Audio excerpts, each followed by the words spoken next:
Today, Nintendo has a clear and elegant plan for their classic 8-bit games. Just kidding, this is CheckPoint.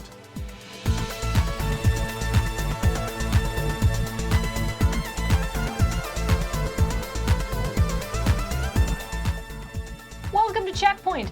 Graham is away this week, but luckily we were able to deploy our emergency inflatable backup news anchor, Beige. In the event of a water landing, I can also be used as a flotation device.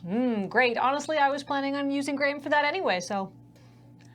Destiny players are nothing if not thorough. You might remember back in the days of Destiny 1, there was a secret room in the King's Fall raid where players could horse around playing space basketball, and how people spent days in that room trying to figure out what the point was, and eventually the devs had to come out and say, no, the point is to play basketball. Well, Destiny players are at it again, but this time the reward was probably worth the amount of obsessive attention they devoted to it.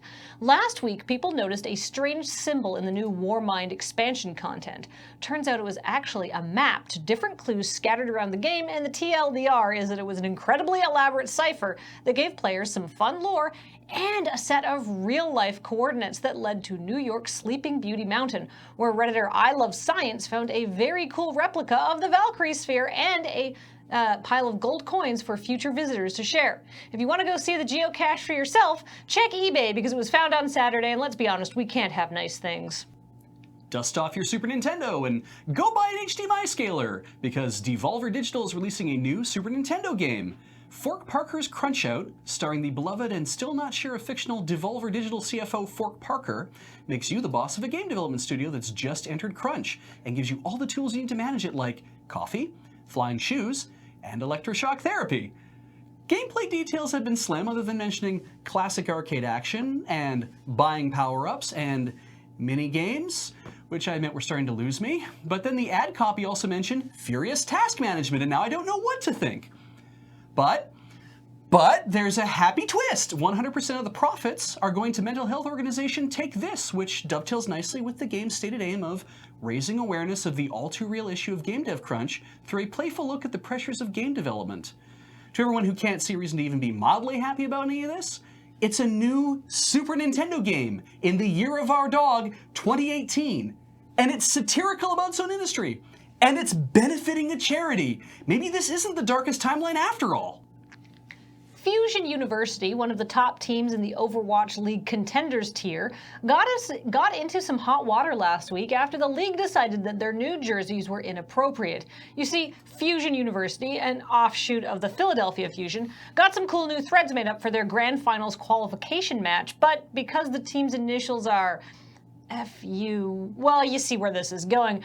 Apparently, the cheeky jerseys were far too lewd for a game where one of the heroes has a belt buckle with the acronym for badass motherfucker on it, and the point is to shoot people in the face. And here's a quick roundup of retro console news this week. First, Nintendo has confirmed that Virtual Console will not be coming to the Switch, so no one will ever be able to play 8-bit Nintendo games on their HDTV ever again. Next up, the Nintendo Switch Online service will be offering free-to-play, not-to-download NES games as part of the subscription. Okay, I suppose I meant that no one will be able to buy 8-bit Nintendo games to play on their HDTV ever again. And third, the NES Classic will be back in stores on June 29th with stock available everywhere through the end of the year. Oh, come on! I think I see the problem here.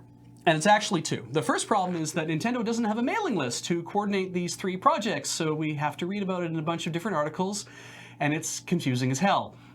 And the second problem is that Nintendo is still going to end up giving you everything you've ever asked for, and none of you Internet Edge cases are ever going to be happy about it. Also, there's a Golden Famicom Classic getting released on the 7th of July, containing nothing but games with characters from Shonen Jump manga. This has nothing to do with my previous point. I just think it's weird. Well, that was all the news we felt like talking about this week. Emergency exits are located midway through the cabin, in the doorway over there, and probably somewhere behind you at home, but that's not my problem. What if the episode catches fire and we can't take the stairs down to the tarmac? My tongue can be used as an evacuation slide. Want to see? No!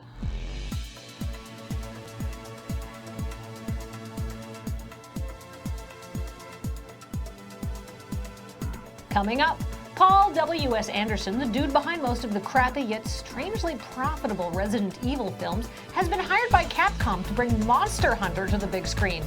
No word yet on if Danny DeVito will be tapped to voice the Palico companion, but if there's any justice in the world, he will be. Meow. Meow. Meow. Meow. Meow. Like, I think it'd be really funny. Meow.